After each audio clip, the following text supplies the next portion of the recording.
C'est pour ton bien, Madeleine, ne fais pas cette tête. Tu ne te rends pas compte, mais je t'évite des problèmes. Elle a dit cela sans ciller, sans honte, sans trembler. Ma belle-fille Claire se tenait devant moi, les bras croisés, l'air satisfait, comme si elle venait de m'annoncer une bonne nouvelle. Mais ce qu'elle venait de faire, ce qu'elle venait de m'imposer, avait fissuré quelque chose de profond en moi.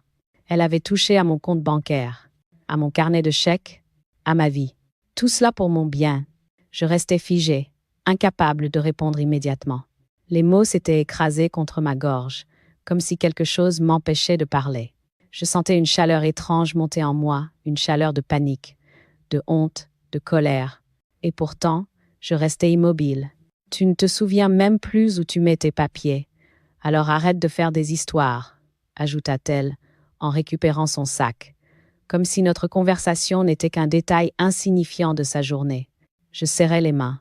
Je savais que mes papiers n'avaient jamais été égarés. C'était elle qui les avait déplacés, rangés pour m'aider, mis dans des endroits qu'elle seule connaissait. Chaque fois que je les cherchais, elle apparaissait comme par miracle pour les retrouver. Et maintenant, elle en profitait pour dire que j'étais désorganisée, fatiguée, vulnérable. Elle posa une main faussement douce sur mon épaule. « À ton âge, tu devrais me remercier. Beaucoup de femmes de ton âge n'ont personne pour les guider. À mon âge ?» Cette phrase glissa en moi comme une lame froide. J'avançai vers la table du salon, où elle avait laissé mes documents empilés. Un papier dépassait, une autorisation de prélèvement que je n'avais jamais signée, une modification d'accès à mon compte épargne que je n'avais jamais demandé, une procuration temporaire dont je n'avais même pas été informée. Tout cela pour mon bien. Je tournai lentement la tête vers elle. « Claire, tu n'avais pas le droit. » Elle éclata de rire. Un rire clair, presque cristallin, mais coupant. « Madeleine, ne sois pas dramatique. Tout le monde le fait. C'est normal. Tu ne veux pas que ton fils passe son temps à gérer tes problèmes, n'est-ce pas ?» Je sentis une brûlure dans ma poitrine. Mon fils, Hugo, celui que j'avais élevé seul après la mort de son père. Celui pour qui j'avais travaillé 30 ans dans une petite boulangerie, levant à 4 heures du matin, économisant chaque centime. Celui que j'avais mis au centre de ma vie. Et maintenant, il laissait sa femme fouiller dans mes comptes, réorganiser mes finances, me protéger à ma place. Je sentis que je vacillais. Mais Claire, elle, enfonça la lame. Et puis, regarde-toi. Tu stresses même pour ton courrier. Tu oublies tout, tu te répètes. Il faut l'accepter. C'est comme ça. Je suis là pour t'éviter de faire des bêtises. Je restais silencieuse. Parce que si je parlais, je savais que ma voix tremblerait. Elle crut que mon mutisme était un signe de soumission. Elle se pencha vers moi, m'embrassa sur la joue, un geste faussement tendre, et conclut « Tu verras, Madeleine, un jour, tu me remercieras. » Puis elle partit, comme si elle venait de sauver quelqu'un de lui-même. La porte se referma. Le silence tomba. Ce silence qui n'est plus celui d'une maison tranquille, mais celui d'une femme qu'on vient d'amputer de quelque chose. Je me laissai tomber dans mon fauteuil. Un vertige me prit. Je regardais mes mains, les mêmes mains qui avaient pétri du pain chaque matin, qui avaient repassé des chemises, bercé un bébé, réparé des ourlets, soigné des plaies, serré des mains, tenu une famille. Des mains qui avaient tant donné et qu'on traitait maintenant comme inutiles. Je restais longtemps immobile, écoutant seulement le bruit distant de mes pensées. J'avais mal, une douleur sourde, profonde, pas physique, une douleur morale. La douleur de comprendre que ce que je pensais être de l'aide était en réalité une prise de contrôle. Quelque chose se brisa en moi, quelque chose d'ancien, quelque chose de tendre. Je regardais les papiers sur la table. Je lus chaque ligne, chaque signature, chaque démarche effectuée pour moi. Et en lisant, un frisson de lucidité me traversa. Un frisson puissant, violent, comme un réveil brutal après un long sommeil. Ce n'était pas pour mon bien. Ce n'était pas de la bienveillance. Ce n'était pas de la sollicitude. C'était une stratégie, une manœuvre, une prise de possession. On m'avait dépouillé, pas de mes économies, pas encore, mais de ma place, de ma voix, de mon autorité, de ma dignité. Et soudain, une phrase monta en moi, claire, nette, froid. Elle croit me sauver, mais elle est en train de me voler. Je me levai lentement. Je pris un vieux carnet dans le tiroir. Je l'ouvris. J'écrivis une seule phrase. Aujourd'hui, elle a dit que c'était pour mon bien. Un jour, je lui montrerai que c'était pour me dépouiller. Et à cet instant précis, je fis un serment silencieux. Je ne me laisserai plus faire. Même si je devais lutter seule. Même si personne ne voulait me croire. Même si mon propre fils détournait le regard. Je protégerai ce qu'il me reste. Mon esprit, ma vie, ma vérité. Je refermai le carnet. La guerre venait de commencer. Mais elle ne serait pas bruyante. Non, elle serait silencieuse, réfléchie, implacable. Comme moi, je me suis couché tard ce soir-là, mais le sommeil ne venait pas. Je fixais le plafond, comme si les fissures de la peinture pouvaient m'expliquer comment j'en étais arrivé là, à laisser une femme plus jeune que moi décider de ce que je pouvais faire avec mon propre argent, ma liberté, ma vie. Alors, comme souvent quand la réalité devient trop étroite, je me suis réfugiée dans le passé. Il fut un temps où personne ne décidait pour moi, un temps où je faisais des choix, même modestes, mais qui m'appartenaient entièrement. Je suis née dans une petite ville ouvrière, au fond d'une vallée où le vent s'attardait entre les toits en ardoise. Mon père travaillait à l'usine, ma mère faisait des ménages et tenait la maison avec une discipline de général. Nous n'étions pas riches, loin de là, mais nous n'avions pas faim. On vivait suffisamment, comme disait ma mère. Un mot qui à l'époque me paraissait sec, mais que je trouve aujourd'hui presque rassurant. Je n'ai pas fait de grandes études. À 16 ans, je suis entrée comme apprentie dans une boulangerie du quartier. Je me levais à 4 heures du matin, l'hiver avec les doigts gelés, l'été avec la farine collée à la peau, mais j'aimais ce travail.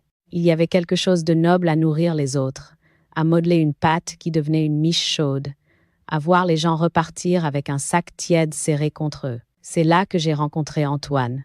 Pas dans un film, pas au bord d'un fleuve, pas sous un feu d'artifice. Non. Il est entré un matin de pluie, trempé jusqu'aux os, son bleu de travail collé au corps, les cheveux dégoulinants. Un pain complet, s'il vous plaît, et un croissant, tant pis pour la ligne, avait-il dit en riant.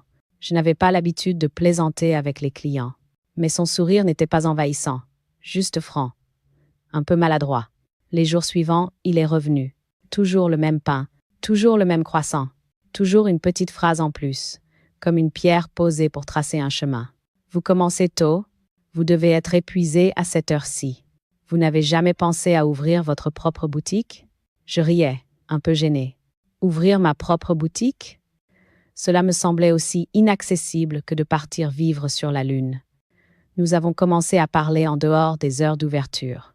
Devant la boulangerie, sur le trottoir encore mouillé de la nuit, il me racontait son travail de mécanicien, ses projets, ses économies qu'il mettait de côté pour un jour acheter quelque chose à lui. Je me suis surprise à lui parler de mes rêves à voix haute. C'était rare. Je ne parlais pas beaucoup de moi. Je n'en voyais pas l'intérêt.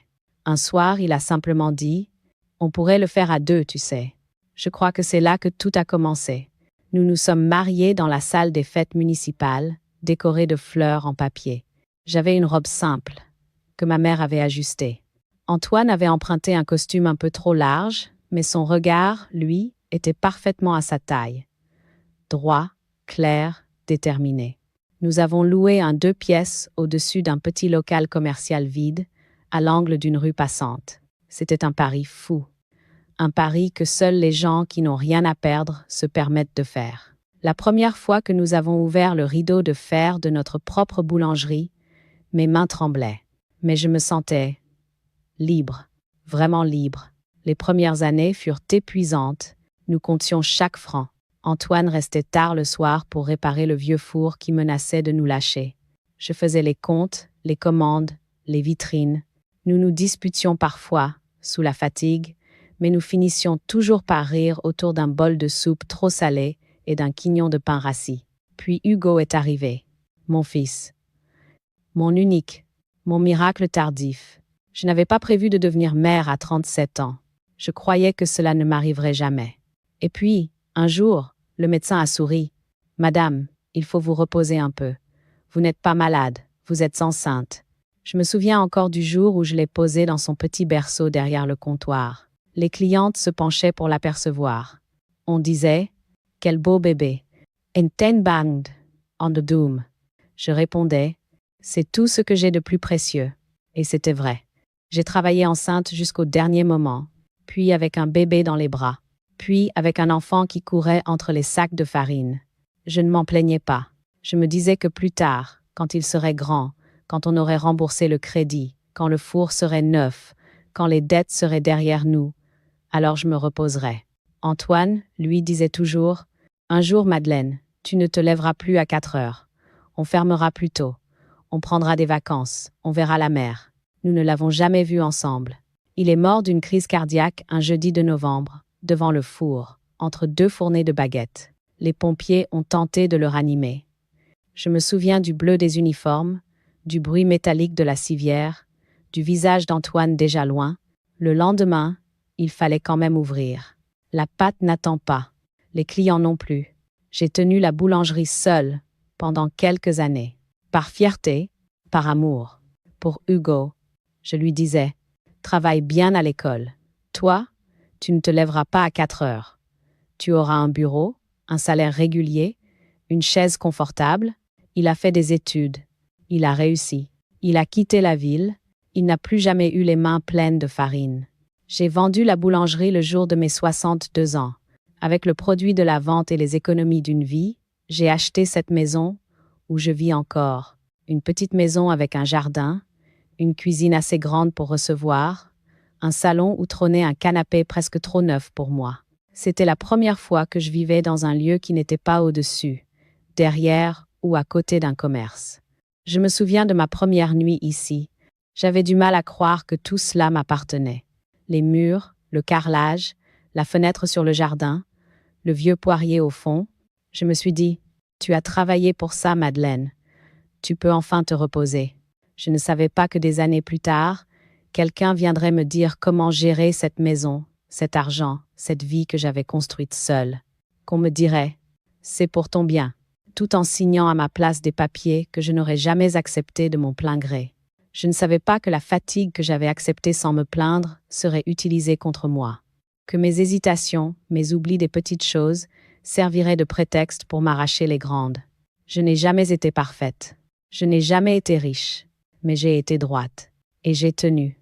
Et le plus cruel, dans toute cette histoire, ce n'était pas qu'une femme étrangère à ma vie d'avant me juge. C'était que mon propre fils se tienne à côté d'elle, silencieux, la laissant parler à ma place, signer à ma place, décider à ma place. Cette nuit-là, en fixant le plafond, j'ai compris une chose douloureuse, mais essentielle. Je n'étais plus seulement la mère qu'on protège. J'étais devenue la vieille qu'on contourne. Et cela, je ne pouvais plus l'accepter. Je me suis tournée vers le mur, j'ai fermé les yeux, et dans le noir, une pensée claire est montée. Tu as survécu à la farine, aux dettes, au deuil, au matin glacé. Tu survivras aussi à ça. Mais pas en te taisant. En te taisant autrement. Je ne savais pas encore comment. Mais au fond de moi, quelque chose venait de se redresser. Une colonne vertébrale invisible. Une dernière dignité. Et je savais que, cette fois, ce n'était pas seulement ma maison que je devrais protéger. C'était ma vérité. Les premières humiliations ne ressemblent jamais à des humiliations. Elles arrivent sous forme de petites phrases, de gestes anodins, de regards trop longs ou, au contraire, pas assez. On ne les reconnaît pas tout de suite parce qu'elles se présentent avec un emballage trompeur. Le soin, l'aide, l'amour, la sollicitude. Et Claire savait emballer ses intentions mieux que quiconque. Je crois que tout a vraiment commencé l'année de mes 70 ans. Pas parce que j'étais plus fragile, pas parce que je perdais la tête. Non, mais parce que Claire avait décidé que j'étais prête à être gérée. Elle avait cette façon particulière de me parler, nouvelle, à peine perceptible au début. On aurait dit qu'elle chuchotait, mais pas par douceur, par condescendance. « Tu ne veux pas que je t'aide un peu, Madeleine? Tu as l'air fatiguée. Tu as encore oublié l'heure du rendez-vous? Ce n'est pas grave, ça arrive à ton âge. Laisse-moi faire, tu vas te mélanger dans les papiers. » Toujours dit avec un sourire, toujours prononcé pour mon bien. La première fois que quelque chose a réellement basculé, c'était pour une histoire de médicaments. Je prenais depuis longtemps un traitement léger pour l'hypertension, un comprimé le matin, rien de plus. Claire m'a dit un jour, « Je me suis permise d'appeler ton médecin. Il veut que tu modifies la dose. » Je fus surprise. Le docteur ne m'avait rien dit lors de ma dernière visite. « Tu es sûre ?» Il ne m'a pas. Elle m'interrompit. Toujours calmement. Toujours avec cette autorité douce qu'on réserve aux enfants, aux apprentis ou aux personnes qu'on pense dépasser. Madeleine, le médecin sait mieux que toi. Je me suis occupée de tout, comme d'habitude. Comme d'habitude, je crois que cette phrase m'a frappée plus que le reste.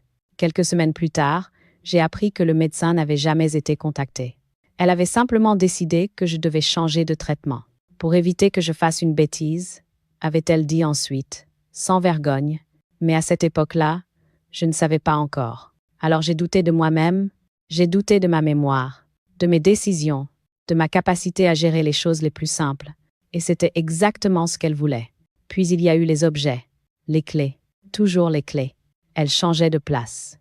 Une fois dans le tiroir du buffet, une autre fois dans la salle de bain, parfois dans la poche de mon tablier, je passais des heures à les chercher. Et elle arrivait, toujours au bon moment, toujours la bonne clé dans la main, avec ce sourire qui me reste encore dans la gorge. Tu vois, Madeleine? Tu les avais encore posées n'importe où. C'est normal. À ton âge, on oublie. C'est pour ça qu'on est là. Et ce « on » ce pluriel me terrifiait, comme si Hugo et elle avaient formé un comité silencieux pour décider de ce que je pouvais faire de ma propre vie. Avec les clés disparurent les papiers.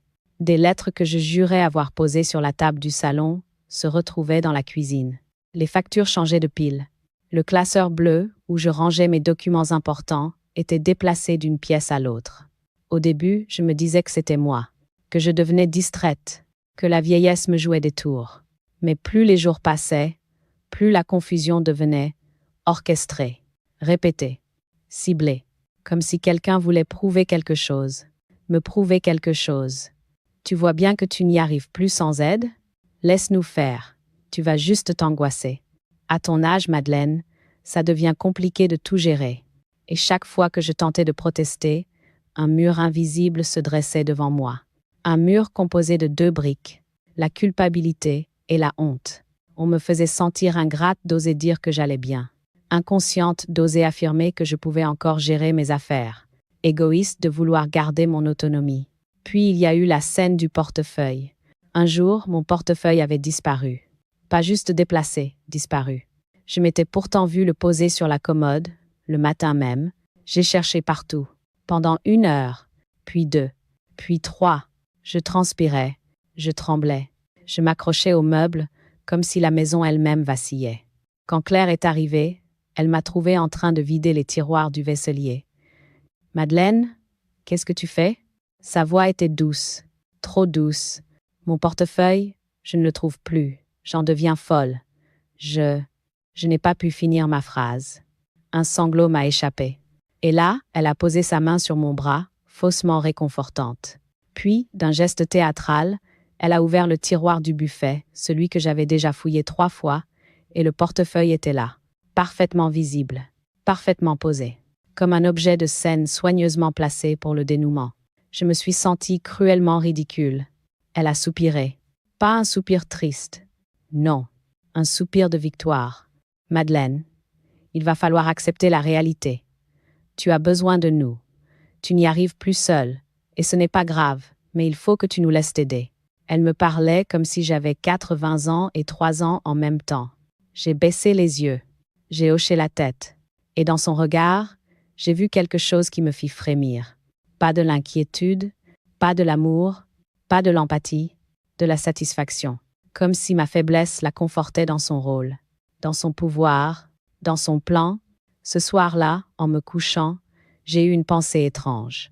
Si j'avais été une fenêtre, elle aurait déjà essayé de m'ouvrir pour vérifier si je fermais encore correctement. Et la petite voix en moi, celle que j'avais oubliée depuis des années, murmura « Attention, elle te construit une cage. En douceur, mais une cage. » Je n'étais pas encore prête à admettre tout ce que cette vérité impliquait. Pas encore. Mais quelque chose au fond de moi venait de se réveiller. Discrètement, silencieusement, comme un fil tendu qui se met à vibrer. Et ce fil allait tout changer. La goutte d'eau est rarement spectaculaire. Elle ne fait pas un grand bruit, ne retourne pas tout le décor. C'est juste un moment où quelque chose en nous dit « Là, c'est trop. Là, on ne peut plus fermer les yeux. » Pour moi, cette goutte d'eau est arrivée un après-midi de février. Un jour gris, sans relief, où l'air semblait épais comme du coton. Je revenais de la pharmacie seule, comme d'habitude quand j'ai trouvé Claire assise dans ma cuisine, sans prévenir, sans frapper. Installée comme chez elle, une tasse de thé entre les mains, les jambes croisées élégamment, son regard était celui de quelqu'un qui s'apprêtait à m'annoncer une décision déjà prise. « Ah Madeleine, tu tombes bien, il faut qu'on parle. » Ces mots-là, prononcés sur ce ton-là, auraient dû me mettre en garde depuis longtemps. Mais ce jour-là seulement, mon sang s'est glacé. Je posai mon sac en silence. J'attendis. Elle sortit une chemise beige, une chemise que je n'avais jamais vue. Elle la posa sur la table, l'ouvrit délicatement, comme si elle manipulait un objet précieux. Je vis en haut du premier document un titre qui me coupa la respiration. Demande d'évaluation cognitive et de mise sous protection. Je crus d'abord mal lire. Je rapprochai mes lunettes. Non, je n'avais pas rêvé. Mon nom, mon prénom, ma date de naissance, mon adresse, tout y était. Je relevai la tête vers Claire. Elle souriait, un sourire doux, un sourire meurtrier. « Madeleine, tu sais que je t'adore et que je veux ton bien. Alors j'ai anticipé. Ce sont juste des démarches de précaution. Au cas où, tu vois, on ne sait jamais. » Je la fixai, incrédule. « Claire, tu as fait une demande de protection ? » « Pour moi, ce n'est rien de grave, » répondit-elle immédiatement, comme si elle s'apprêtait à calmer un enfant. « Juste pour que Hugo ou moi puissions t'aider si jamais tu ne pouvais plus gérer certaines choses. À ton âge, c'est normal. Normal. Encore ce mot. Ce mot qui colle à la peau, qui écrase, qui infantilise. Je saisis le document. Mes doigts tremblaient. Je lus. Je relus. Chaque ligne m'écorchait un peu plus. C'était un dossier complet. Un dossier qui ne se remplit pas en 5 minutes. Il contenait une évaluation informelle de mon comportement écrite par elle. Une mention disant que je perdais souvent mes clés. Une mention sur mes troubles de l'organisation. Une anecdote inventée sur un paiement oublié qui n'avait jamais existé. Un commentaire insinuant que je me trompais parfois de jour pour mes rendez-vous. La mise sous tutelle douce. Voilà ce que c'était. Ni plus, ni moins. Elle poursuivit, d'un ton sucré. « Madeleine, tu comprends ? Si tu fais une erreur un jour, une vraie erreur, on pourra agir à ta place. T'éviter un drame, t'éviter de te faire arnaquer. » Je la coupais, d'une voix que je ne reconnaissais pas moi-même. Et quelle erreur aurais-je commise, Claire ? Quelle erreur si grave justifie de me retirer mes décisions ? Elle ne s'attendait pas à ce ton. Elle fronça légèrement les sourcils. « Tu as oublié ton portefeuille l'autre jour, non ?» Je la fixais longtemps, très longtemps, jusqu'à ce que son visage perde un peu de sa confiance. « Claire, tu l'avais déplacé. Je le sais maintenant. » Elle roula les yeux, agacée, déstabilisée. « Madeleine, tu ne te rends même plus compte. Tu inventes des choses, tu deviens paranoïaque. Je voulais juste t'éviter des soucis. » Elle répéta cette phrase, t'éviter des soucis comme une rengaine, une justification universelle, le vernis qui recouvre les intentions les plus sombres. Je repris le document. Je tournai une page après l'autre. Chaque page était un coup de poignard.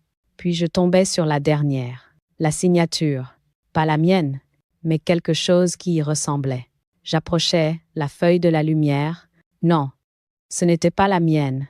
C'était une imitation grossière, mais suffisamment ressemblante pour tromper quelqu'un qui ne me connaissait pas. Je levai la tête. Je murmurai « Claire, qu'est-ce que c'est que ça ?» Son sourire disparut entièrement. « J'ai signé pour toi. C'était juste une formalité. Tu n'allais pas comprendre tous ces papiers. Je t'ai évité des complications. » Je restais pétrifiée. Elle avait signé à ma place. À ma place. Là, j'ai senti une ligne invisible se rompre en moi.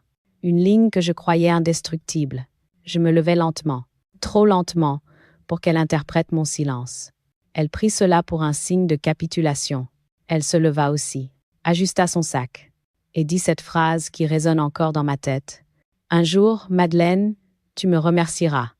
Toutes les vieilles femmes me remercient. » Je la regardais partir. Je laissais la porte se fermer derrière elle. Puis je restais immobile. 1 minute. 2, 3. Je crois que j'ai arrêté de respirer. Quand enfin l'air est revenu dans mes poumons, j'ai murmuré, d'une voix qui n'était plus la mienne. Elle veut me voler, pas mes clés, pas mon portefeuille. Non, elle veut me voler moi. Et ce fut le déclic. Le moment exact où la peur se transforma en lucidité, où la honte se transforma en force, où la solitude se transforma en stratégie.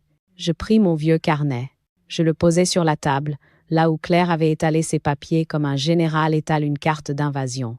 Et j'écrivis très lentement, « Demain, je reprends ma vie, et elle ne le verra pas venir. » Cette nuit-là, je ne dormis pas une minute, pas un souffle de sommeil. Je restais assise dans mon lit, les draps remontés jusqu'au menton, les yeux ouverts sur l'obscurité. Et l'obscurité, elle, me regardait en retour. Je repensais à chaque geste, chaque phrase, chaque soupir de Claire, à son sourire condescendant, à son ton qui sonnait comme une caresse acide, à sa façon de signer à ma place en disant que c'était une formalité. Je remettais bout à bout toutes les pièces du puzzle. Un puzzle que je n'avais jamais voulu faire. Un puzzle dont je faisais partie malgré moi. Les clés déplacées, les factures rangées ailleurs, le portefeuille retrouvé comme par magie, les rendez-vous dont elle me parlait, avant même que je ne lui en parle, ces visites soudaines, ces tu oublies encore, tu confonds tout, ça arrive à ton âge. Je l'avais laissé construire un récit à ma place, un récit de fragilité, un récit d'incompétence, un récit dangereux. La maison était silencieuse, mais ce silence n'était plus le silence des nuits tranquilles. C'était un silence qui grince, un silence qui surveille, un silence qui fait peur.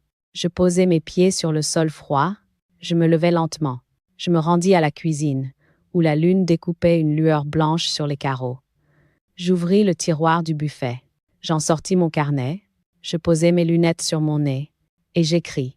Longtemps, très longtemps, des phrases qui tremblaient, des dates, des détails minuscules, des sensations, des colères que je n'avais jamais osé formuler. Ce carnet, jusque-là anodin, devint soudain une arme, une preuve, un témoin. Je ne me souvenais plus de tout, parfois, mais je savais ce que j'avais ressenti. Et les sentiments ne mentent pas. Ils savent. Alors j'ai continué à écrire jusqu'à ce que la main me fasse mal. Chaque mot était un pas vers la clarté. Chaque ligne, une prise de pouvoir. Quand le jour s'est levé, j'étais différente. Épuisée, oui. Brisée, peut-être, mais lucide. La lucidité d'une femme qui a trop encaissé. La lucidité d'une femme qu'on a voulu faible et qui se découvre forte. Le matin, j'ai ouvert les volets. La lumière du soleil, d'habitude si douce, m'agressa presque. Je regardais mon jardin. Les roses encore humides, la pelouse qui avait besoin d'être tondue, le banc sous le cerisier. Tout cela était à moi. Et tout cela pouvait me glisser entre les doigts si je n'agissais pas. Je fis chauffer de l'eau pour un thé. Mes mains tremblaient encore.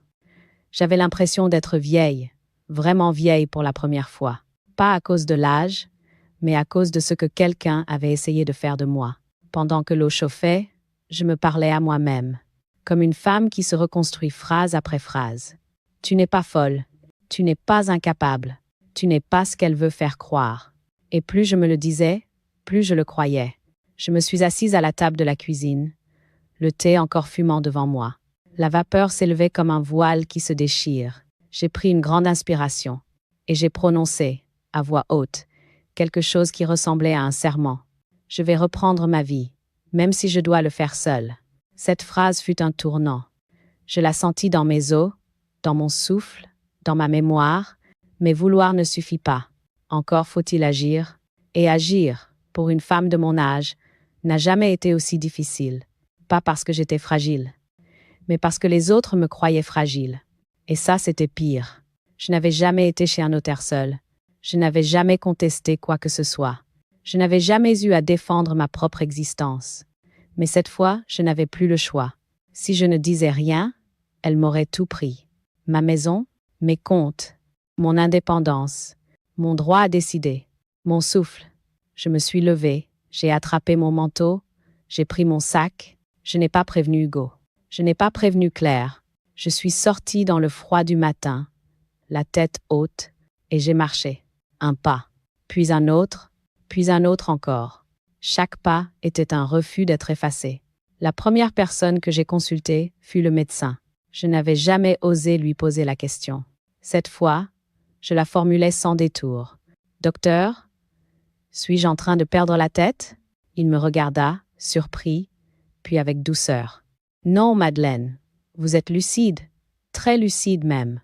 Vous n'avez ni trouble de mémoire, ni signe de confusion. » Je crus pleurer, mais ce fut un rire silencieux qui monta en moi, un rire de soulagement et de tristesse.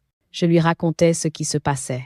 Tout, sans dramatiser, sans mentir, sans chercher à me faire plaindre. Il hocha la tête plusieurs fois, et il dit « Il faut protéger vos droits. Ce que vous décrivez est grave. Je peux vous faire un certificat attestant de vos capacités. Vous en aurez besoin. » Je le remerciai. Mes mains tremblaient quand il me tendit le document. Je venais de regagner une partie de ma vie. Ensuite, je pris rendez-vous chez un notaire. Un homme calme, précis, dont la voix ressemblait à une pierre plate posée sur l'eau, stable. Je lui parlais longtemps. Je lui montrai la signature falsifiée, le dossier, les papiers qu'elle avait gérés pour mon bien. Il resta silencieux un long moment avant de dire « Madame, ce qu'elle fait s'appelle une prise de contrôle abusive.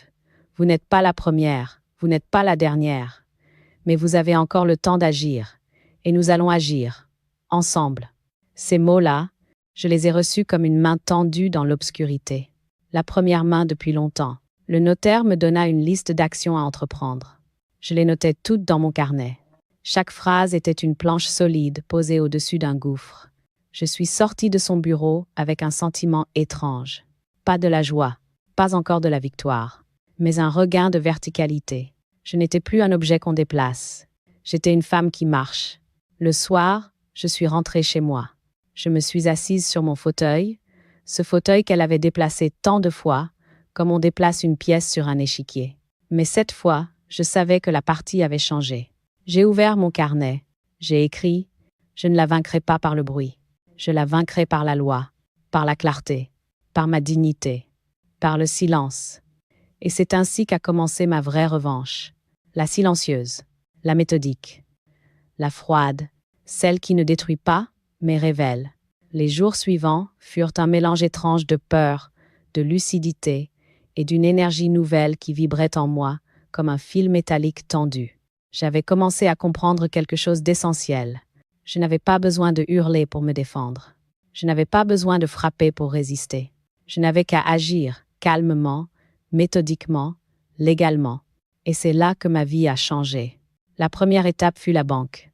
Ce bâtiment gris, que j'avais fréquenté toute ma vie pour déposer des chèques ou retirer un billet de 20 €, devint soudain un champ de bataille discret, certes, mais décisif. Je pris rendez-vous avec ma conseillère, une femme prénommée Nadia, que je connaissais à peine. Elle avait toujours été aimable, polie, efficace. Mais ce jour-là, quand je m'assis en face d'elle, je sentis dans ses yeux quelque chose que je n'avais plus vu depuis longtemps dans le regard de quelqu'un. Du respect. Je posais devant elle les documents falsifiés. Je lui expliquais calmement, sans trembler. Elle écouta sans m'interrompre. Puis elle dit « Madame Martine, vous avez bien fait de venir. Je vais annuler immédiatement tout accès tiers à vos comptes, et je vous conseille vivement d'en ouvrir un nouveau dont vous serez la seule titulaire. » Je hochai la tête. C'était exactement ce que je voulais. Elle continua « Nous pouvons aussi mettre en place une clause de sécurité. Aucun document ne sera signé sans votre présence physique. Ni procuration, ni autorisation, ni transfert. » Je sentis une chaleur me monter au visage. Une chaleur de soulagement, de reconnaissance, de victoire naissante. « Merci, Nadia. » Elle me sourit. « Vous savez, on voit beaucoup de situations comme la vôtre, et ce sont toujours les personnes les plus dignes qui se font manipuler. C'est une force d'être gentille, mais il faut parfois apprendre à se protéger. » Je ne répondis pas. Je savais qu'elle avait raison.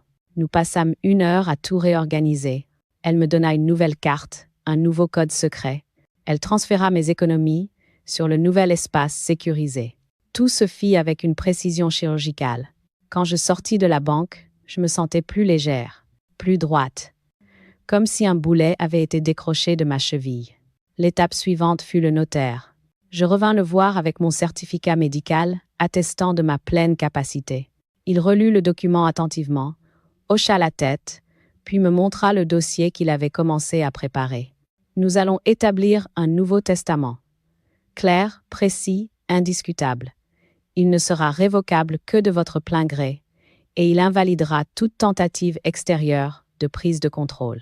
Je l'écoutais, fasciné par sa précision, sa calme assurance, sa manière de traiter chaque détail comme un rempart contre la manipulation. « Je veux protéger ma maison, dis-je. Je veux que personne ne puisse décider à ma place. » Il prit des notes. « Nous pouvons mettre votre maison sous une protection juridique spécifique. Personne ne pourra la vendre, la louer ou en modifier les droits sans votre autorisation écrite et vérifiée. Et pour les comptes bancaires? Déjà sécurisés. Mais je peux rédiger un document confirmant que toute procuration précédente est nulle et non avenue. Claire n'a plus aucun droit d'agir. Votre fils non plus, sauf si vous l'autorisez explicitement. » Je baissai les yeux. Cela me fit quelque chose. De l'entendre ainsi, votre fils n'a plus aucun droit. Mais c'était nécessaire, vital. Je relevai la tête. Faites-le. Il signa, j'apposai ma signature. Chaque trait du stylo était comme une reprise de territoire, puis il me tendit une enveloppe scellée. Gardez cela. C'est votre copie. Ne la laissez jamais sortir de votre maison. Et surtout, ne dites rien à votre belle-fille. Le silence est votre meilleur allié. Je sentis un frisson me parcourir. C'était la première fois que quelqu'un me disait cela. Le silence est votre allié. Je l'ai répété intérieurement comme un mantra. L'étape suivante fut plus intime. Ranger, trier, protéger. Je sortis tous mes papiers. Je les classai dans de nouvelles pochettes blanches, propres, numérotées. J'achetai un petit coffre métallique, discret, que je cachais dans l'armoire de ma chambre, derrière des draps pliés. Chaque fois que je rangeais un document, j'avais l'impression de refermer une plaie. Chaque fois que je déchirais une fausse signature, j'avais l'impression de recoller un morceau de moi-même. Le soir, je notais tout dans mon carnet. Chaque rendez-vous, chaque décision, chaque page signée. Ce carnet devint mon armure, mon témoin, mon dossier, ma vérité. Je ne dormais pas beaucoup, mais je dormais mieux. Parce que, pour la première fois depuis longtemps, je n'étais plus une victime passive. J'étais en mouvement. J'étais en résistance. Puis il y eut le moment le plus délicat. La façade de docilité. Je savais que si Claire soupçonnait mes démarches, elle réagirait violemment. Elle tenterait d'accélérer la procédure, de convaincre Hugo que j'étais instable, de se faire passer pour la sauveuse. Alors j'ai joué un rôle qui me répugnait, mais que j'ai endossé avec précision. Je l'appelais ma chérie. Je laissais mes phrases traîner, comme si j'avais du mal à trouver mes mots. Je laissais traîner 2 ou 3 objets, volontairement, pour lui donner l'impression que rien n'avait changé. Une fois, je lui ai même dit « Tu m'aides tellement, Claire, je ne sais pas ce que je ferais sans toi. » Son regard a brillé. Elle a marché encore plus loin dans le piège. Je voyais sa confiance gonfler comme une voile trop pleine de vent. Un soir, elle m'a dit « Tu vois, je te l'avais dit. Avec moi, tu es en sécurité. » Je ne l'ai pas contredit. J'ai hoché la tête. Mais à l'intérieur, je murmurais « Tu n'es plus dans ma maison. Tu es dans mon piège. » Je fis aussi une chose que je n'avais jamais faite de ma vie. Je contactai une avocate, une femme jeune, déterminée, qui m'écouta sans cligner des yeux, prenant des notes rapides. Quand j'eus terminé, elle posa son stylo, se pencha légèrement vers moi et dit « Madame Martin, ce que votre belle-fille tente de mettre en place est une stratégie d'emprise. Vous avez déjà pris les bonnes décisions. Mais restez vigilante. Ne montrez jamais vos émotions devant elle. Laissez-la croire qu'elle a encore la main. C'est le seul moyen pour qu'elle s'expose. » Je répondis seulement « Je comprends. Je serai silencieuse. » Elle hocha la tête. Le silence est ce qu'il y a de plus dangereux pour les manipulateurs. Encore cette phrase, encore cette vérité. Les semaines passèrent. Claire continuait de venir, parfois pour de vraies raisons, souvent pour inspecter. Elle ouvrait les placards. Elle déplaçait mes assiettes. Elle regardait le contenu de mon frigo. Elle cherchait une faille, un oubli, un signe de faiblesse. Elle ne trouvait rien, parce que je n'étais plus celle qu'elle croyait pouvoir modeler. J'étais redevenue Madeleine, La femme qui s'était levée 40 ans à 4 heures du matin pour faire vivre sa famille. La femme qui avait survécu au deuil, aux dettes, aux hivers sans chauffage. La femme qu'on ne dépouille pas impunément. Un soir, alors qu'elle me disait encore « C'est pour ton bien, tu comprendras plus tard », je me suis contentée de lui sourire. Mais en moi, une seule pensée résonnait. Plus tard, c'est bientôt. Le piège n'a pas claqué en un jour. Il s'est refermé lentement, comme une porte lourde que l'on pousse avec précaution pour qu'elle ne fasse aucun bruit. Et pourtant, le moment où elle s'est fermée complètement, je m'en souviendrai toute ma vie. Tout a commencé un jeudi matin, quand Claire est arrivée chez moi plus tôt que d'habitude, sans prévenir, sans frapper, comme si la maison était déjà la sienne. Elle entra, un dossier sous le bras, un dossier neuf, épais, soigneusement préparé. Je reconnus immédiatement la couleur beige des démarches administratives. Elle avait avancé. Elle avait préparé quelque chose derrière mon dos. « Madeleine, il faut que je te parle », dit-elle en déposant son sac sur la table du salon. J'entendis dans sa voix une impatience nerveuse. Ce n'était plus l'assurance habituelle. Il y avait quelque chose d'agité, d'instable. Je restais assise dans mon fauteuil, calmement. J'avais appris, ces dernières semaines, à ne plus la regarder comme une menace, mais comme un personnage prévisible, répétitif, pris dans sa propre illusion de contrôle. Elle s'installa en face de moi, sortit les papiers et dit « J'ai avancé dans le dossier. Il faut juste que tu signes ici, là et là. Après ça, tout sera officiel. Tu n'auras plus à te soucier de rien. On gérera tout pour toi. » Je ne pris pas les documents tout de suite. Je laissais le silence s'installer. Un silence long, un silence lourd. Elle détestait le silence. Il lui donnait l'impression de perdre la main. « Madeleine, tu m'écoutes? Tu dois signer. » Enfin, je posai mes doigts sur la première feuille. Je la tirai doucement vers moi. Je la parcourus du regard. Et là, je vis ce que j'attendais. Ce que j'espérais presque. Une demande de mandat de protection future. Très bien dissimulée, sous des termes anodins. Mais l'effet était le même. Elle voulait mettre la main sur tout. Définitivement. Je relevai la tête. Je ne dis rien. Elle prit mon silence pour de l'hésitation. Et commença son discours, celui qu'elle devait répéter devant son miroir depuis des semaines. « Madeleine, je sais que c'est difficile pour toi. Je sais que tu te sens encore capable. Mais la réalité, c'est que tu ne peux plus. Tu mélanges les papiers, tu perds tes affaires, tu... » Je l'interrompis d'un seul regard. Un regard froid, droit, fort. Elle se figea. 1 seconde, 2, 3. C'est à cet instant précis que la porte s'ouvrit. Hugo entra, pas timidement, pas en s'excusant. Non, il entra comme un homme qui vient d'apprendre quelque chose qu'il ne peut plus cacher. Il avait en main une enveloppe blanche, avec le tampon d'un cabinet d'avocat. Claire se retourna, surprise. Son visage changea. Ses yeux firent un mouvement rapide, presque sauvage, comme un animal pris au piège. « Hugo, qu'est-ce que tu fais ici ?» Il ne répondit pas. Il avança vers moi. Il posa l'enveloppe sur la table, juste à côté du dossier beige. « Maman, tu peux ouvrir ?» Je déchirai l'enveloppe. Dedans, une lettre officielle. Le courrier de l'avocate.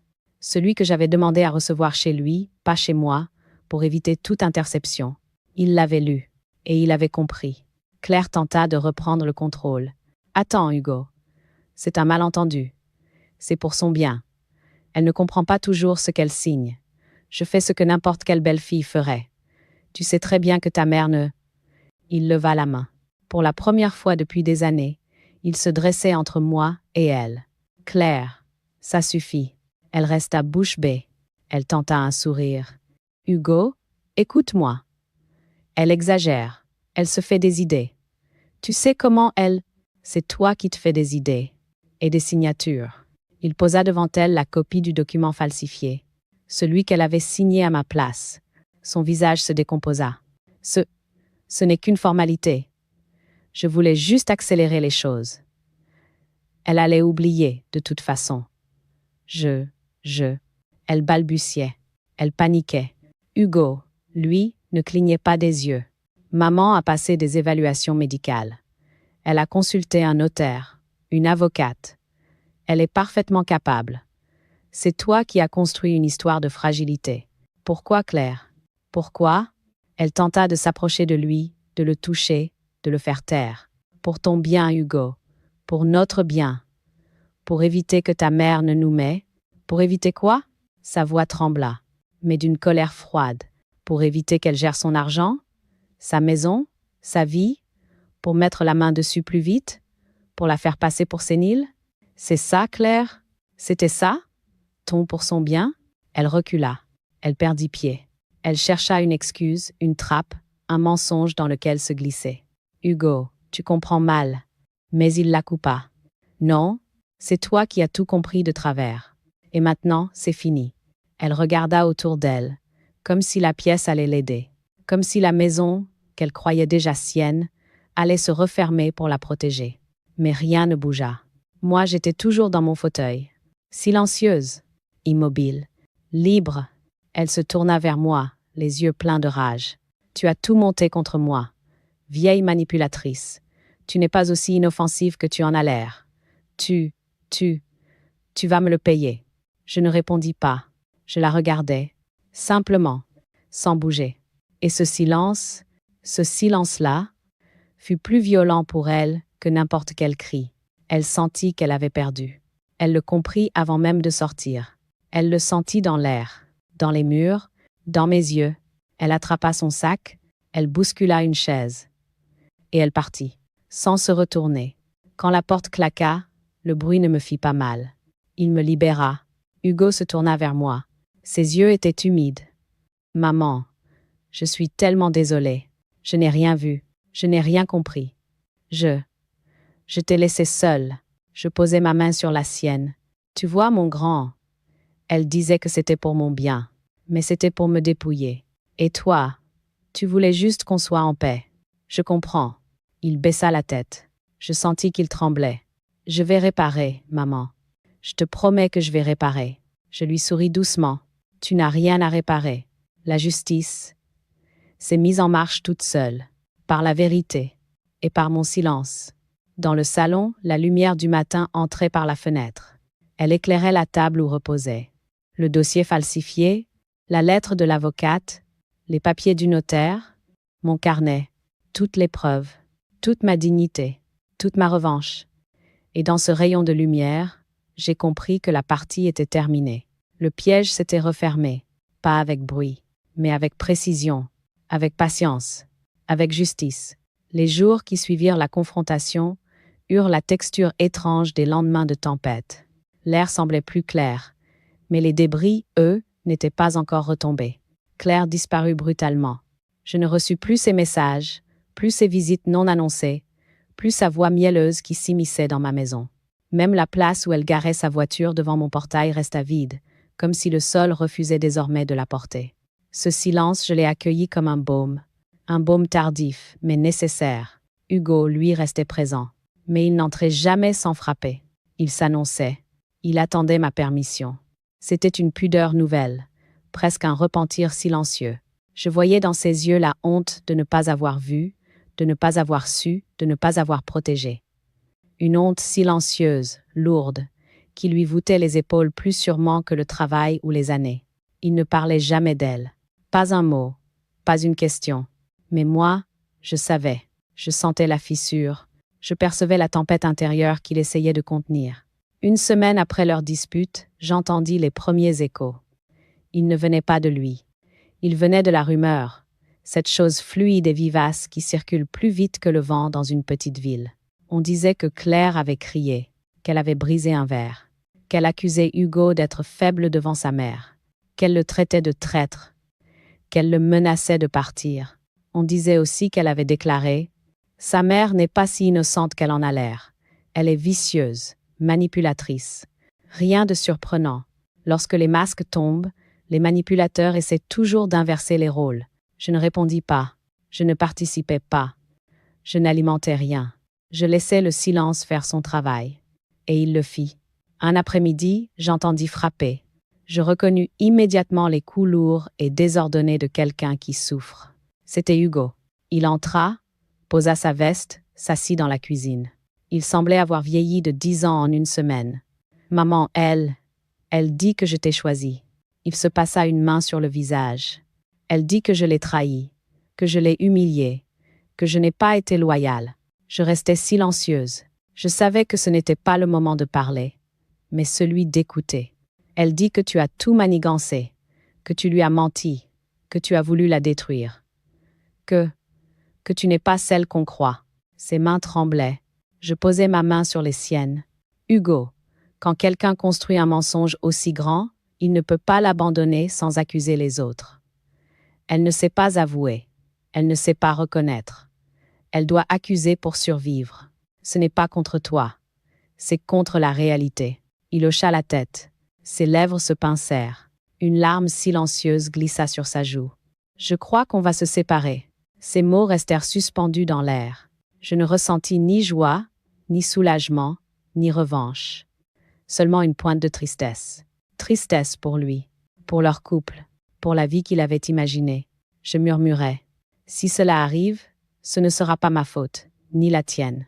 Il ferma les yeux, comme soulagé d'entendre ces mots sortir de ma bouche.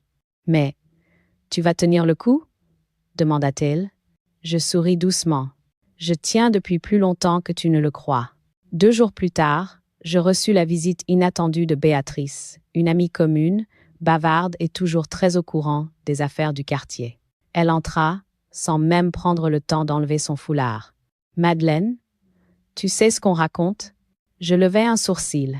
Je n'avais pas besoin de demander quoi. La rumeur avait déjà travaillé. Claire aurait vidé une partie du compte joint. Elle serait partie chez sa sœur. Ils ne se parlent presque plus.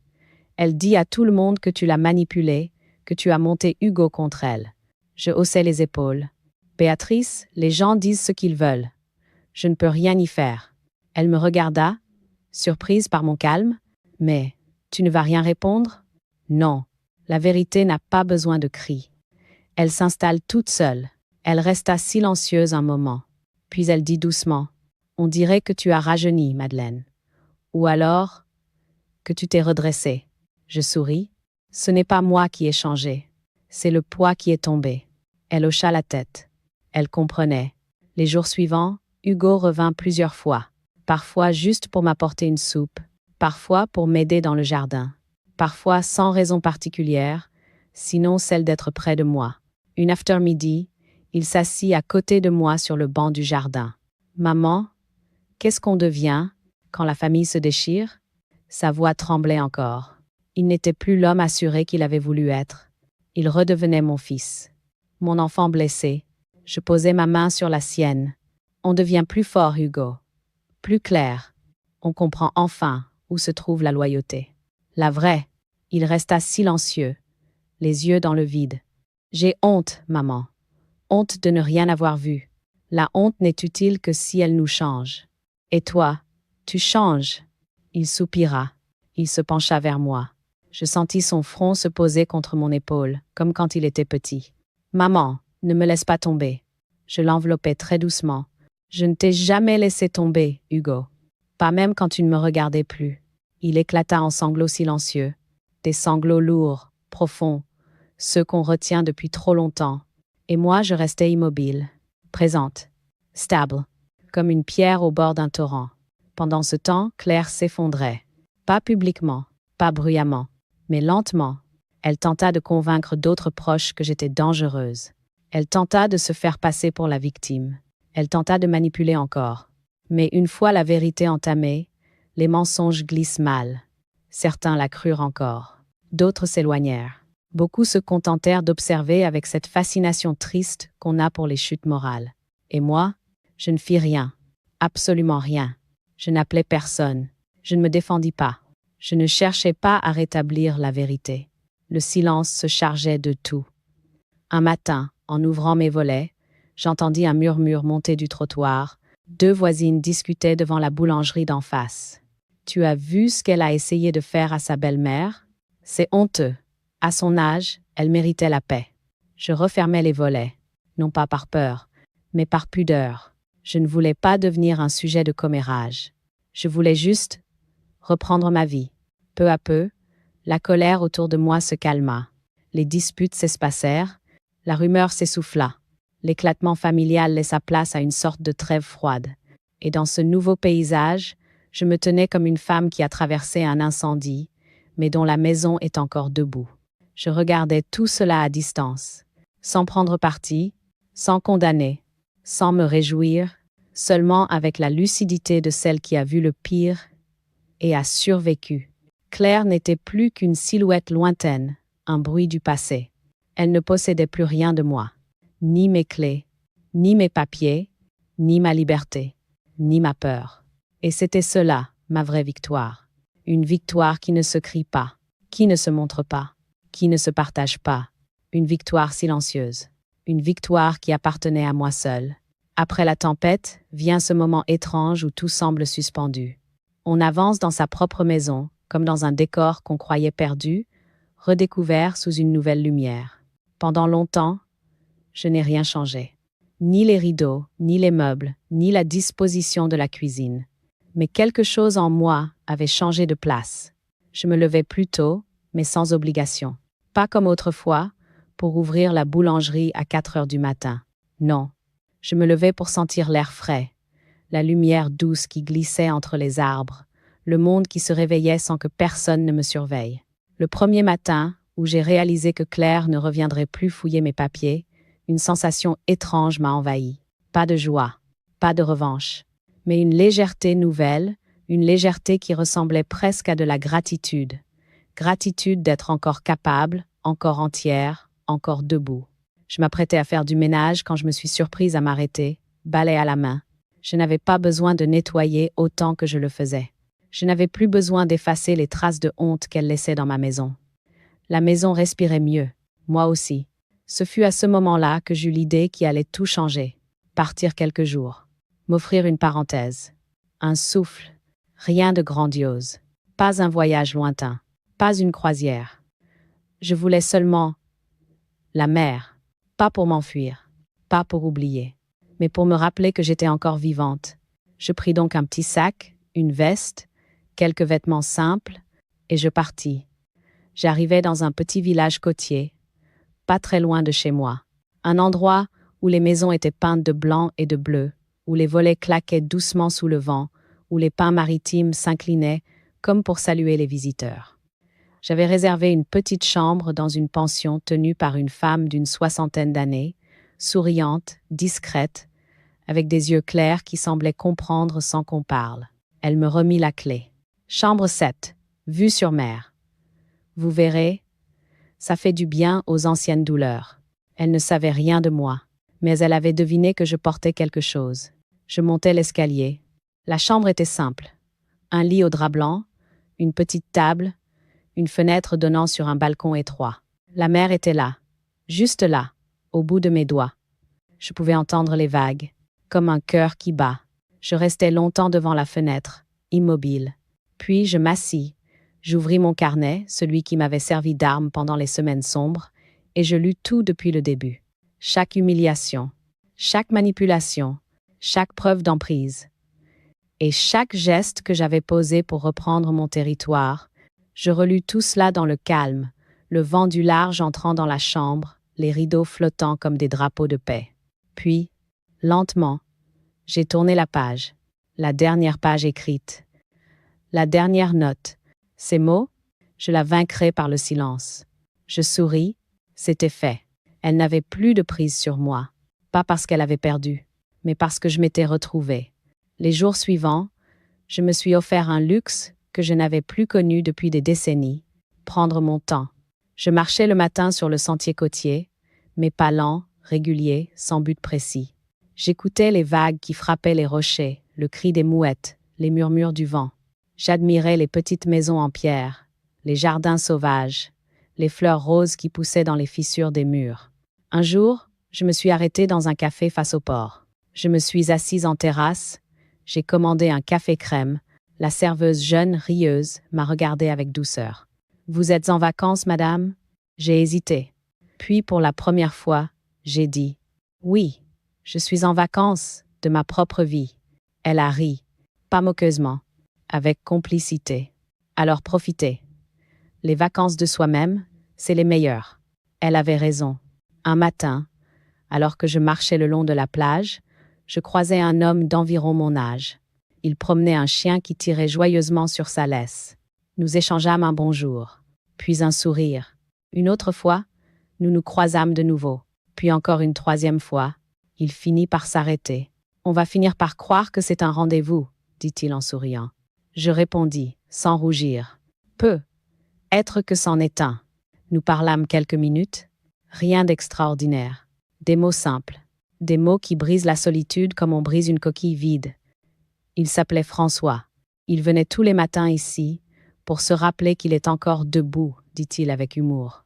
Nous marchâmes quelques pas ensemble. Puis nous nous séparâmes. Je ne savais pas si je voulais le revoir. Mais j'avais apprécié sa présence. Et cela déjà était nouveau. Le dernier soir de mon séjour, je me suis assise sur le balcon de ma chambre. La mer était sombre, presque noire. Le vent se levait, mais je n'avais pas froid. Je pensais à Hugo, à sa peine, à sa prise de conscience, à notre relation que je sentais renaître doucement, avec pudeur. Je pensais aussi à Claire, à sa colère, à sa chute, à sa solitude probable. Et, chose étrange, je ne ressentais plus rien contre elle. Ni haine, ni vengeance, ni désir de représailles. Seulement une distance glacée, une distance que rien ne pourrait plus combler.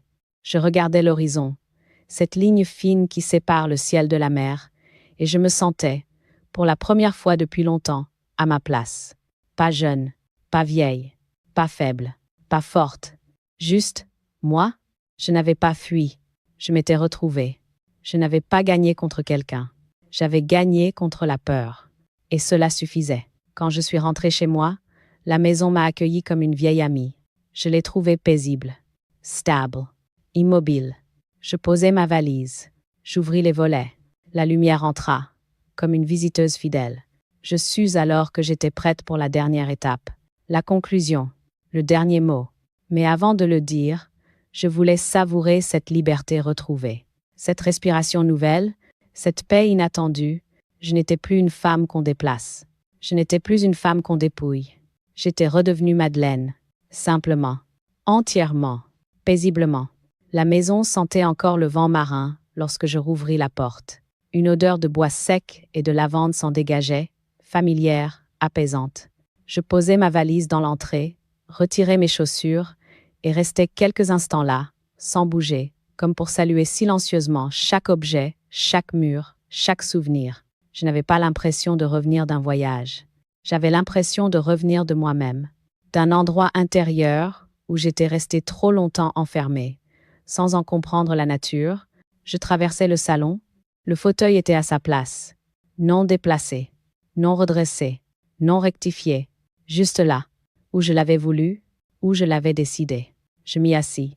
Je passai la main sur le tissu et je sentis une émotion sourde me traverser, un mélange d'apaisement et de tristesse, comme ces larmes qu'on ne pleure plus mais qui continuent à vivre quelque part en nous. Tout était calme.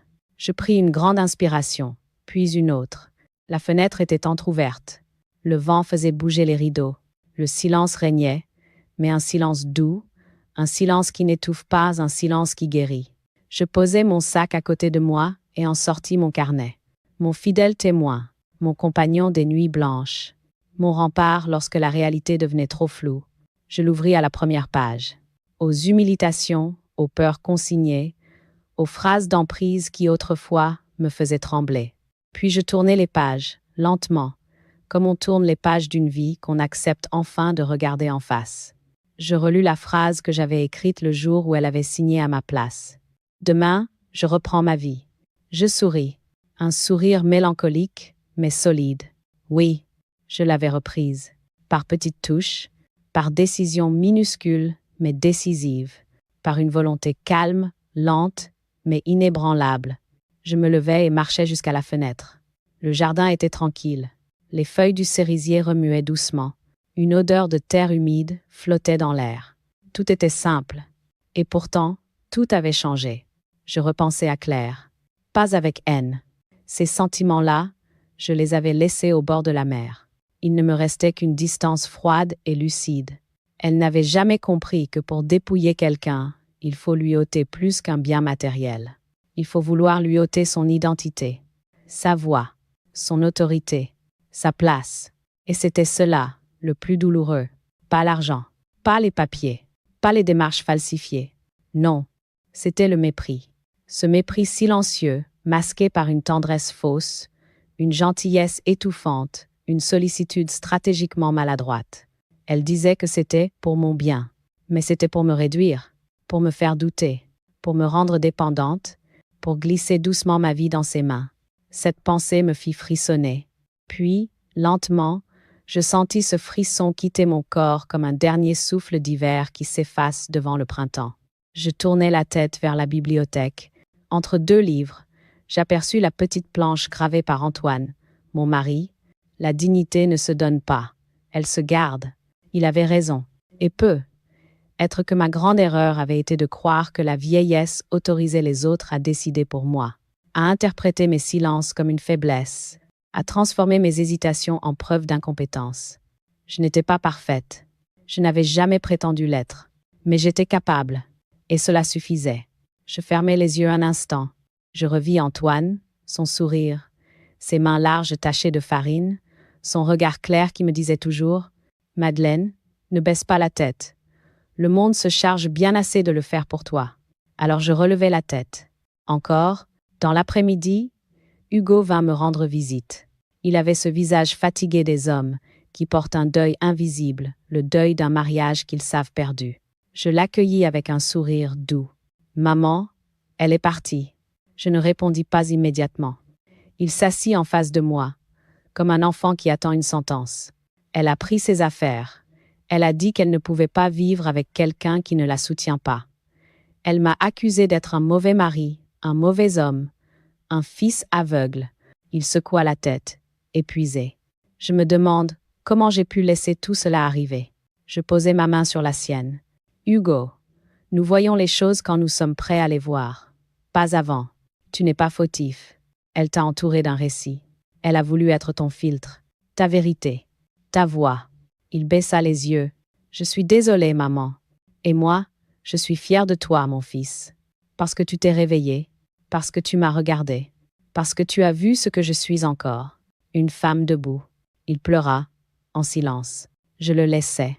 Les hommes mettent plus de temps que les femmes à éteindre leur culpabilité. Quand il releva la tête, ses yeux étaient aussi clairs que ceux d'un petit garçon qu'on vient de rassurer. « Maman, tu veux que je reste un moment ?» Je souris. « Reste. Mais assieds-toi dans le fauteuil cette fois. Il est à sa place, celui-là. » Il rit doucement. La paix revenait.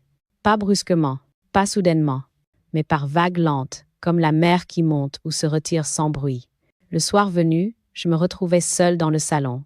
Je pris une couverture, la posai sur mes genoux. Le soleil couchant peignait la pièce d'une lumière dorée. J'avais l'impression que le temps s'était arrêté juste assez pour me laisser finir ce chapitre de ma vie.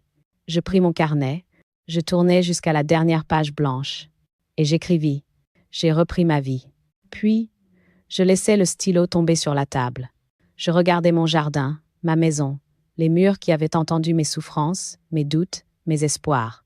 Et je murmurais, d'une voix calme, posée, profonde, une voix que je ne me souvenais plus posséder. À mon âge, je ne veux plus de bruit. Je veux la vérité, la paix, la lumière et le silence. Je me levai lentement. Je m'approchai de la fenêtre. Je posai ma main sur le carreau froid et une dernière phrase monta en moi, claire, limpide, définitive. Le silence peut aussi être une forme de justice.